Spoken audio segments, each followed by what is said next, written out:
নমস্কার বন্ধুরা, শিক্ষানিবিড় চ্যানেলে তোমাদের সকলকে স্বাগত জানাই। বন্ধুরা, নেতাজি সুভাষ ওপেন ইউনিভার্সিটিতে জুলাই 2025 সেশনে গ্র্যাজুয়েশনে তোমরা যারা নতুন অ্যাডমিশন নিয়েছো, বিশেষ করে সায়েন্স স্টুডেন্টদের practical exam form fill up করার জন্য ইউনিভার্সিটি থেকে প্রথম সুযোগ দিয়েছিল নভেম্বর মাসের 7 তারিখ দুপুর 2টো থেকে নভেম্বর মাসের 10 তারিখ দুপুর 2টো অবধি।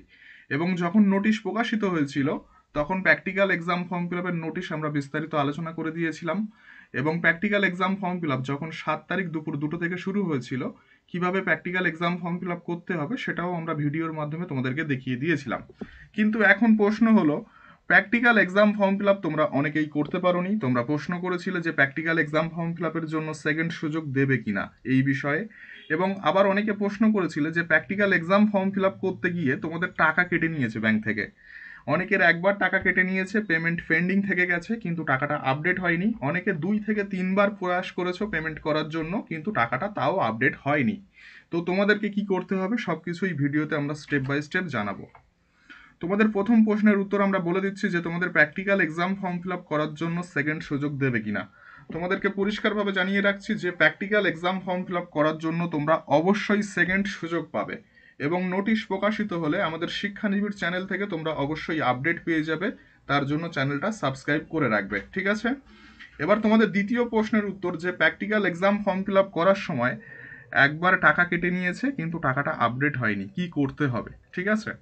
তো এখানে ইউনিভার্সিটি যে এক্সাম ফর্ম ফিল আপের নোটিশ প্রকাশিত করেছিল, সেখানে চতুর্থ পেজে ইউনিভার্সিটি পরিষ্কারভাবে বলে দিয়েছিল, in which case the online payment receipt can not be generated instantly, please do not attempt to pay the examination fees again immediately, ঠিক আছে?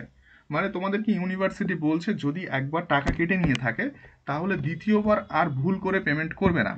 এবং এখানে কি বলছে, and wait for 1 working day, মানে একদিন, মানে 24 ঘন্টা তোমাদেরকে অপেক্ষা করতে হবে এবং টাকাটা ওয়েবসাইটে আপডেট হয়ে যাবে এবং তোমরা রিসিভ কপি ডাউনলোড করে নিতে পারবে। এবার প্রশ্ন হলো যে শনিবার এবং রবিবার থাকার কারণে তোমাদেরকে আমরা 24 ঘন্টা অপেক্ষা করতে বলেছিলাম, এবং শনিবার এবং রবিবার থাকার কারণে তোমাদের টাকাটা ওয়েবসাইটে আপডেটই হয়নি, ঠিক আছে? তো তোমাদেরকে আমরা ইমেল করতে বলেছিলাম, কি লিখে ইমেল করতে হবে সেটা আমরা তোমাদেরকে বলে দিচ্ছি। এখানে দেখতে পাচ্ছ, to the controller of examination Netaji Subhas open university Kolkata, এইভাবে তোমরা লিখে ইমেল করবে। রেসপেক্টেড স্যার বা ম্যাম, এখানে I am newly admitted student of Netaji Subhas open university in the graduation course, এখানে যেভাবে লেখা রয়েছে সেইভাবে তোমরা কপি পেস্ট করবে। এবং নিচে তোমাদের যে ডিটেলস রয়েছে, below are my details for your reference, এখানে তোমরা নিজেদের নাম লিখবে, তারপর এনরোলমেন্ট নাম্বার লিখবে, তারপর কোর্সের নাম লিখবে। যদি তোমাদের জুলজি সাবজেক্ট হয়ে থাকে তাহলে বিএসসি ইন জুলজি লিখবে, যদি বোটানি হয়ে থাকে তাহলে বোটানি লিখবে, জিওগ্রাফি হলে জিওগ্রাফি লিখবে, কেমিস্ট্রি হলে কেমিস্ট্রি লিখবে, ঠিক আছে? তোমাদের সাবজেক্ট এখানে তোমরা লিখবে। তারপর এখানে লিখবে ডেট অফ পেমেন্ট, মানে কত তারিখে তোমরা পেমেন্ট করেছো এবং পেমেন্টটা ফেল্ড হয়েছে সেই ডেটটা তোমরা এখানে উল্লেখ করবে। তারপর এখানে দেবে ট্রানজেকশন আইডি। ট্রানজেকশন আইডি তোমরা ব্যাংক স্টেটমেন্ট ডাউনলোড করলে সেখান থেকে পেয়ে যাবে, এবং যদি না পাও তাহলে এটা দেওয়ার দরকার নেই, এটা তোমরা উড়িয়ে দেবে, ঠিক আছে? এখানে অ্যামাউন্ট পেড, তোমরা যারা একবার পেমেন্ট করেছো, কত টাকা পেমেন্ট করেছো, সেটা 300 টাকা হলে 300 টাকা লিখবে। যদি কেউ 2বার বা 3বার বা 4বার বা 5বার, যতবার পেমেন্ট করেছো এবং পেমেন্ট করতে যত টাকা লেগেছে সেই টাকাটা এখানে উল্লেখ করবে। অ্যামাউন্ট পেড মানে কত টাকা তুমি পেমেন্ট করেছো, ঠিক আছে? এখানে at the last date for practical exam form fill up 10th November till 2 PM, I request you to kindly look into this matter urgently, মানে এখানে পরিষ্কারভাবে বলতে চাইছো তোমরা যে ইউনিভার্সিটি যেন এই বিষয়টা তাড়াতাড়ি দেখে এবং খুব শীঘ্রই টাকাটা আপডেট করে দেয়। তো এই বিষয়ে তোমরা ইমেল করছো, এখানে তোমরা নিজেদের ডিটেলস দেবে, তোমাদের নাম লিখবে, এনরোলমেন্ট নাম্বার লিখবে এবং ফোন নাম্বার দেবে এবং ইমেল আইডি দেবে, ঠিক আছে? তারপর কোন ইমেল আইডিতে ইমেল করবে, এখানে এই যে ইমেল আইডিগুলো দেওয়া রয়েছে এগুলো আমরা ডেসক্রিপশন বক্সে দিয়ে দেবো এবং কমেন্ট বক্সে দিয়ে দেবো। তোমরা এই ইমেল আইডিগুলোতে ইমেল করবে, ঠিক আছে? তাহলে তোমাদের টাকাটা ওয়েবসাইটে আপডেট হয়ে যাবে এবং যাদের 2 থেকে 3বার টাকা কেটে নিয়েছে তোমাদের টাকাটা রিটার্ন চলে আসবে, ঠিক আছে? এবং যখন ইমেল করবে তখন একটি গুরুত্বপূর্ণ কথা, যে পেমেন্ট স্ট্যাটাস মানে ব্যাংক স্টেটমেন্টটা একটা স্ক্রিনশট নিয়ে অ্যাটাচ করে দেবে ফটোতে, ঠিক আছে? তাহলে ইউনিভার্সিটি খুব শীঘ্রই তোমাদের টাকাটা রিটার্ন করে দেবে। এবার প্রশ্ন হলো যে practical exam form fill up করার জন্য সেকেন্ড সুযোগ কবে দেবে।